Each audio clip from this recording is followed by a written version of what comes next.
ABC juice വളരെ trending ആയിട്ടുള്ളൊരു ജ്യൂസാണല്ലോ. ഇവിടെ ഇപ്പം ഞാൻ പറയാൻ പോകുന്ന ABC പൾപ്പാണ്. ഇത് കുറച്ചുകൂടെ ഹെൽത്ത് ബെനിഫിഷ്യലാണെന്നാണ് എനിക്ക് തോന്നുന്നത്.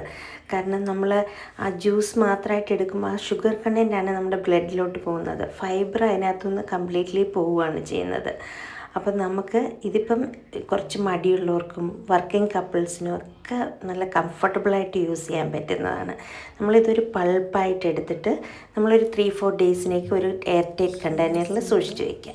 അതുപോലെ തന്നെ കുറച്ച് ഷിയാ സീഡ് അത് കുതിർത്തിട്ട് ഒരു ചെറിയൊരു കണ്ടെയ്നറിൽ സെപ്പറേറ്റ് നമുക്ക് കുതിർത്ത് വെച്ച് കഴിഞ്ഞാൽ അതിനകത്തുനിന്ന് 1 സ്പൂൺ ഷിയാ സീഡ് എടുത്തിടുക. പിന്നെ കുറച്ച് ചെറിയ ഇളം ചൂടുവെള്ളം ഒഴിക്കുക. ശേഷം നന്നായിട്ട് അത് കുതിർത്തതാണല്ലോ ഈ ഷിയാ സീഡ്. അതിനകത്ത് നമ്മൾ പൾപ്പായിട്ട് എടുത്ത് വെച്ചിരിക്കുന്ന ആ പൾപ്പിൽ നിന്നൊരു 2-3 ടേബിൾ സ്പൂൺ എടുത്ത് അതിലോട്ടിടുക.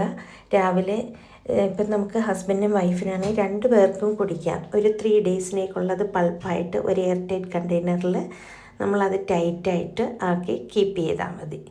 ഇത് ശരിക്കും പറഞ്ഞു കഴിഞ്ഞാൽ നമുക്കൊരു നല്ല ഒരു ഹെൽത്ത് ബെനിഫിഷ്യലാണ്. പിന്നെ ഫൈബർ കണ്ടൻറ്റ് ഒന്നും നഷ്ടമാകുന്നില്ല. പിന്നെ ഈ ഷിയാ സീഡ് എന്ന് പറഞ്ഞാലും ഫൈബർ റിച്ചാണ്. ശരിക്കും പറഞ്ഞാൽ നല്ലൊരു ഹെൽത്തി ഡ്രിങ്കാണ്.